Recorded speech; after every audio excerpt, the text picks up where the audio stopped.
Hi guys, today I wanted to do a video talking through 6 luxury things that I still pay for despite my financial goals, despite wanting to save as much money as possible, invest as much money as possible so that I can reach that early retirement. I do think it's really important to realize that trying to achieve early financial independence and early retirement doesn't mean that we should be completely scraping by and eating beans on toast all the time. So I thought this might be an interesting video for you to know what I still splurge on.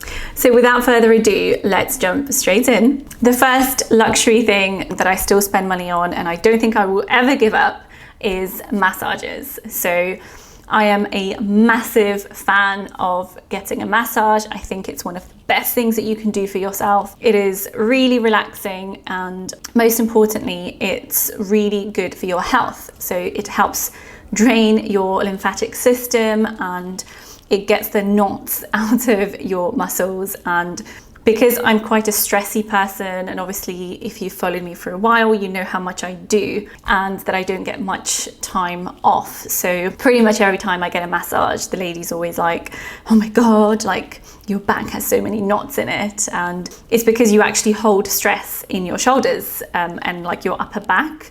So each time, like, they have so many knots up there, and I just feel absolutely amazing after. So I always try to make a point of having a massage every month or two. Depends on how I'm feeling, how stressed I am, how much money I do have in my budget for that month. So it does depend, but I do try to regularly get them. I actually use an app where the lady comes to my house, so it doesn't waste as much time sort of going to salons and spas and things like that. So they come with their own massage table, and you book through the app. You can see everyone's reviews, so you can book the therapist that you like. I do have a £30 off code if you want to try it. I will put it down in the description below. Obviously this video isn't sponsored, but if you want to try it out, £30 off is a really good deal. So yeah, link down below if you want to try that. But I honestly think that getting a massage is one of the best things you can do for your body. And I remember when I was younger saying to my dad, like, my life goal is to be able to get like a massage a week and not have to worry about it. So I'm still working on it, but yeah. The second thing that I still spend money on is nice skincare. So when I was younger, I had a lot of skin issues, and my body is very sensitive to hormones. So I do have a lot of issues sometimes with my skin, and I find that actually using nice, organic and/or expensive skincare doesn't always have to be expensive, but I do find that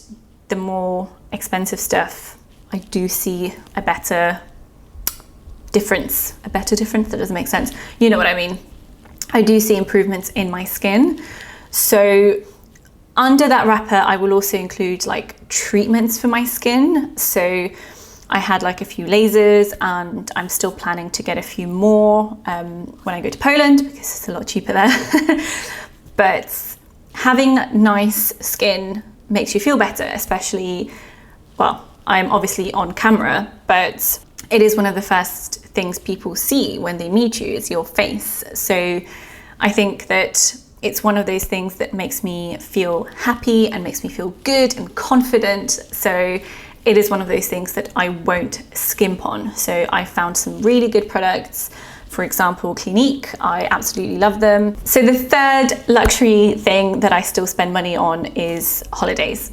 Obviously, during the last 18 months or so, no one's really been able to properly go on holiday, although it is changing slightly. But I'm one of those people that absolutely loves traveling, and I refuse to never go on holiday just so I can have this goal, because you don't know what's going to happen. You know, something might happen to you and you'll have all this money, but you would have never experienced anything that you wanted to experience. So I do think that prioritizing something that's important to you, for example, travel, is important to me. is really, really important. So I will always go on at least one big trip a year, as far as I am able to. Obviously, we'll see what happens when I actually move to Poland, what my income is like, etc. But for now, because I can afford it, I do want to go on at least one big trip a year. So in a few months' time, I'm hopefully going on a really nice trip. We'll see how that goes, obviously restrictions depending. But yeah, I think it's important to have experiences and not just take away from it with some future goal in mind when you don't know what's going to happen. The fourth luxury thing that I will spend money on is organic and healthy food.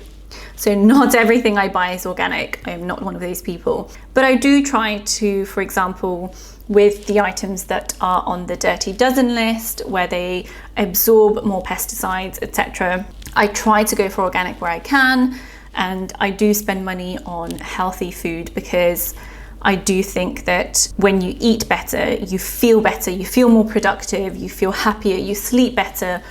You know, I've been on this sort of healthy diet for about 6 weeks now, and the difference I've noticed in things like my skin, my hair, my nails is insane. So I think that's really important. I don't want to feed myself crap, basically.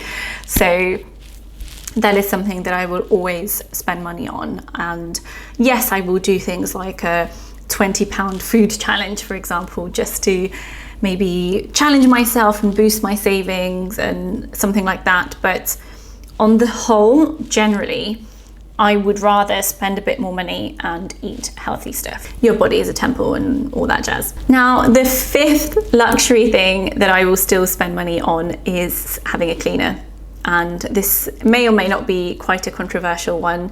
Different people have different opinions about stuff like this. But for me, because I'm so busy, it makes more sense for me to pay someone to come and clean whilst I work, use my time to clean when, first of all, I absolutely hate it. It stresses me out so much.